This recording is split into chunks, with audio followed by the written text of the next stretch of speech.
गलवान घाटी में 2 दिन पहले चीनी सेना की ओर से किए गए हमले के बाद भारत चीन के बीच टकराव और बढ़ गया है। भारतीय सेना के 20 जवानों की मौत हो गई है। इससे भारत में अब लोगों का खून खौल उठा है।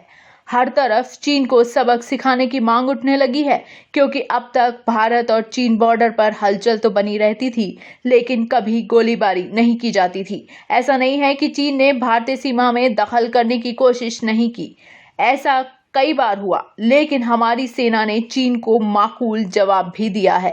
कई बार तो हालात ऐसे बन जाते थे कि महीनों तक दोनों सेनाएं आमने सामने आ जाती थी, मगर टकराव जानलेवा नहीं होता था। लेकिन इस बार गलवान घाटी में जो हुआ, उससे हर भारतवासी गुस्से में है। आइए बताते हैं आपको कब कब चीन और भारत के बीच बॉर्डर पर टकराव हुए हैं। सबसे पहले बात 1962 की, सबसे बड़े टकराव की, जो वॉर में बदल गया था। कहा जाता है कि भारत उस वक्त वॉर के लिए बिल्कुल तैयार नहीं था। देश को आजाद हुए करीब 15 साल ही हुए थे।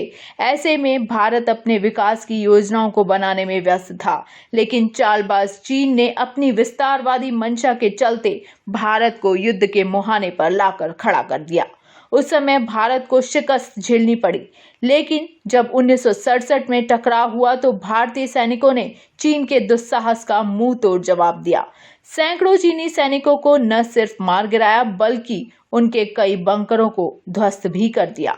नाथुला दर्रे की वो घटना आज भी चीन के लिए बड़ा सबक मानी जाती है।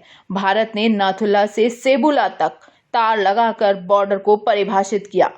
14,200 फीट पर स्थित नाथुला दर्रा तिब्बत सिक्किम सीमा पर है, जिसे होकर पुराना गंगटोक यातुंग लहासा व्यापार मार्ग गुजरता है। 1965 के भारत पाकिस्तान युद्ध के दौरान जेलपेला दर्रे को तो खाली कर दिया गया, लेकिन नाथुला दर्रे की स्थिति पहले जैसी ही रही। इसके बाद से ही नाथुला विवाद का केंद्र बन गया।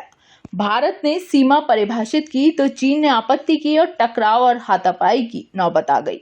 कुछ दिनों बाद चीन ने मशीन गन फायरिंग से भारतीय सैनिकों पर हमला किया, जिसका भारत ने जवाब दिया। कई दिनों तक ये लड़ाई चलती रही। भारत ने अपने जवानों की पोजीशन बचा कर रखी। अक्टूबर 1967 में सिक्किम तिब्बत बॉर्डर के चोला में ये घटना हुई थी और ये जगह नाथुला के पास ही थी। भारत ने तब भी चीन को करारा जवाब दिया था और चीन को अपने इरादों के पीछे धकेल दिया था। उसके बाद 1975 में अरुणाचल प्रदेश के तुलुंगला में असम राइफल्स के जवानों की पेट्रोलिंग टीम पर अटैक किया गया। इस हमले में 4 जवान शहीद हो गए थे। इस घटना पर भारत सरकार की तरफ से कहा गया कि 20 अक्टूबर 1975 को चीन ने LAC क्रॉस कर भारतीय सेना पर हमला किया। हालांकि चीन ने भारत के इस दावे को नकार दिया।